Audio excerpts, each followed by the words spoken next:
Blue Lock chapter 296 has just hinted at some long-awaited awakenings of Nagi and Reo. After being on a downfall for so long, we got a cliffhanger ending with them finally about to make some change. So I want to cover what I think their awakenings will be, as well as how their characters will develop for the rest of the series. This chapter really did hint about a lot for Nagi and Reo, as well as some surprising characters scoring some goals as well, so I want to cover it all. Alright, so jumping into the chapter, the munchen game picks right up after Chigiri scores his goal with Reo's assist. We see Bachira having the ball, and it's been so long since we've seen him on the ball, and he gives us a good reminder on why he's the number 5, instantly passing Agi, Nagi, and Reo. And their reactions to this is just priceless. We see Reo screaming at the top of his lungs while Nagi just stares at him with the surprised Pikachu face as Bachira scores a goal. Obviously, because Nagi is in a slump, he's more or less been spectating plays instead, and that's the reason why Agi is shouting at him later in the chapter, telling him that he has to focus and not give any half measures. And not gonna lie, Agi kind of speaking facts here. This Breaking Bad reference is actually good advice because he's saying that he has to either fully commit to helping others or just fully commit to scoring goals. Instead, he's just dilly-dallying somewhere in the middle of that, and that's why his performance has been so bad. Reo responds to Agi telling him to shut up, but bro, obviously something isn't working. Maybe listening to an experienced player and changing something up might be a good choice for y'all. The Master Strikers also take to the field, and again, Nagi and Reo aren't really taking any advice from Agi, so they're just playing how they usually do. We get some more dialogue about Nagi's mindset. It's very important and one of the reasons why I'm focusing on it so much. Again, he's giving those half measures where he's just trying to survive. I think this dialogue is crucial for what his actual awakening will be later on, because this current mindset is making him lose the ball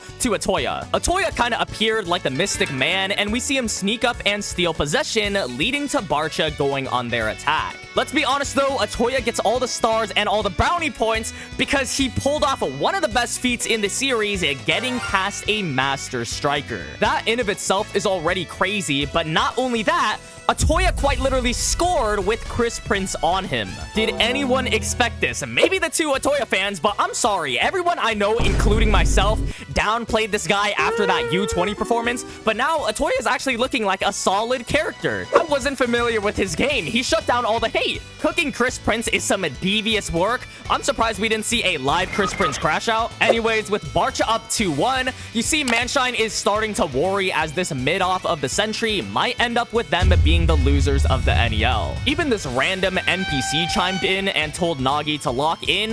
Homie needs to take his own advice though. I'm sure if I made a rating every player in munchen, he would be bottom gen 11 material, because who is this? The last part of the chapter is the most important though, and what basically shapes our theory for what's happening next. Reo talks to Nagi and finally acknowledges that their team play isn't working. With all the stakes on the line, their salaries, their dream, they're in big trouble, but Reo says it's great and time to do something exciting. This is what we like to see, man. Reo is gonna start chefing it up and cooking.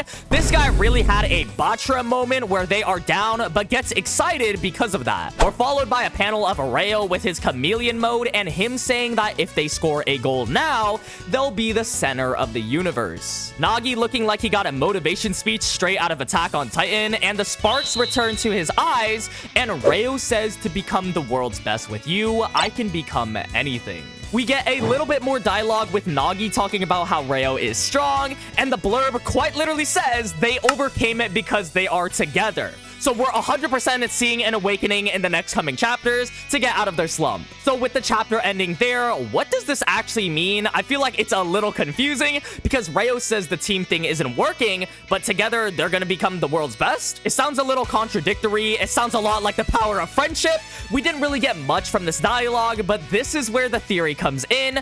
What is their awakening gonna be? Firstly, in the next chapter about the munchen game, I think this will actually be a Reo-centered chapter. Now, honestly, Reo has still been pretty strong. We've known that Nagi is the one with motivation problems, and Reo is more or less playing the same. He even got an assist off to Chigiri, so even though he's lower in the salary rankings at 40 million, I feel like he's pretty much confirmed to be fine now. However, he hasn't really gotten any development, and this is where the development comes in. I think Reo will do two things. The first thing is Reo says that the team thing isn't working, so obviously he's referring to him and Nagi, but he also says together they can become the world's best. Again, this is a little confusing and a little contradictory. Why would Reo say it isn't working, but together they can become the world's best? But I think it's exactly how it sounds. They don't need to be a team, but they can still become the world's best together doing something else. Now, how I believe they'll do this is with Reo becoming Nagi's rival.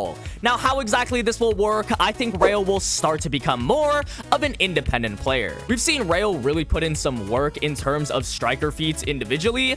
Episode Nagi, he scored a lot during the first election. In the Neo Egoist League, we saw the chameleon striker mode, get past a bunch of bastard players, and also get a shot attempt off. So individually, I feel like Reo is pretty underrated. I thought we were gonna get more of him doing things on his own during the Munchen game, but he went back to his codependency with Nagi. It's a perfect time to return that individual version of Reo, because now Reo can help himself as well as help Nagi. I think with Nagi having no motivation at the moment, Reo becoming his rival will actually help bring that back for him. Nagi's motivation has always been quite a few things. Reo is a direct tie to it because he doesn't want Reo to leave him. This is why he wanted to become stronger so that they can achieve their dream together. The second thing that motivates Nagi is usually someone that challenges him. Obviously, Isagi was this challenge for him, and once he beat him, he didn't know what to do. Now, with those two requirements, it makes perfect sense if Reo was to become his rival, because now he has the threat of being left behind by Reo if he does end up surpassing him, as well as Reo becoming that person to challenge him. Just like how Isagi did, this is why Reo says I can become anything, and now he'll become his rival. It's also been hinted at before that they should break up their team codependency, with Reo even saying that he has a plan right after hearing that from Agi. So even if they break up their team play, which hasn't been working, and Reo even stated that in this chapter, they can still become the world's best together, just now as rivals. To further advance this, I think Reo will actually score a goal in the next chapter. It'll help prove his individual worth more and actually fire up Nagi as well. So now it fills all the conditions for Nagi's awakening, which is to have someone that challenges him, as well as the thought of being left behind by Reo. Nagi so far has been putting in half measures, just trying to play it safe, but now I think he'll put everything on the line since he has a challenge now. And this relates to the earlier dialogue of him putting in half measures and Agi talking about it, so now you can see how all the dots are connecting. The solution to Nagi's awakening is fulfilling all those requirements and pretty much making him feel like the protagonist, something where he's constantly being challenged. This was hinted at in the chapter as well, with Nagi saying that only those who get fired up can compete on the world stage. This is also coming after Atoya and Batra scored their own goals, and Nagi is doing his own searching, asking how he can get fired up. But now that Nagi has a challenge or a rival now in Reo, I think he'll finally be able to overcome his obstacles, get fired up, eventually leading to his comeback and scoring the final goal. Nagi has always been at his best with motivation, so his development will be exactly that. I don't think he'll get a random power-up or the return of the 5-shot volley, but he'll return to the motivated Nagi, who will focus on improving, this time with Reo as his rival. So using the dialogue from this chapter, they're still working together to become the world's best, just not having that team play that wasn't working. By becoming rivals, their relationship basically turned from depending on each other to challenging each other, leading them to constantly being developed because they're evolving and surpassing one another. If you can see, this is exactly what Isagi does as well with other players. So to put it on the dynamic duo here, it will help them evolve over and over again. And this is super destructive going into the World Cup, which is Reo's dream. Nagi is also the author's favorite character, so making him have an evolution makes all the sense. I think their awakening will genuinely change everything. Finally, Nagi will start to make some progress towards his potential, because let's be honest, he really is the potential man of the series. Reo will also get some much needed development, making him more individualistic and having him make more progress towards his dream of winning the World Cup. Anyways, that's just my theory on what I think Nagi and Reo's awakening will be, as well as what I think will happen in the next few chapters. These are fan favorite characters, so I know whatever awakening they're going to be going through in the next few chapters, it's going to be changing everything. But let me know your thoughts. What do you think they are going to do? Do you think they're going to have an awakening, or do you think the opposite and they're just going to continue to fall off? Is Reo going to score a goal? Is Nagi going to score? Leave Leave it all in the comment section down below. I want to know your guys' thoughts. I'm really excited to see what they decide to do with Nagi and Reo. But if you made it to the end, thank you so much for watching, and I'll see y'all in the next one.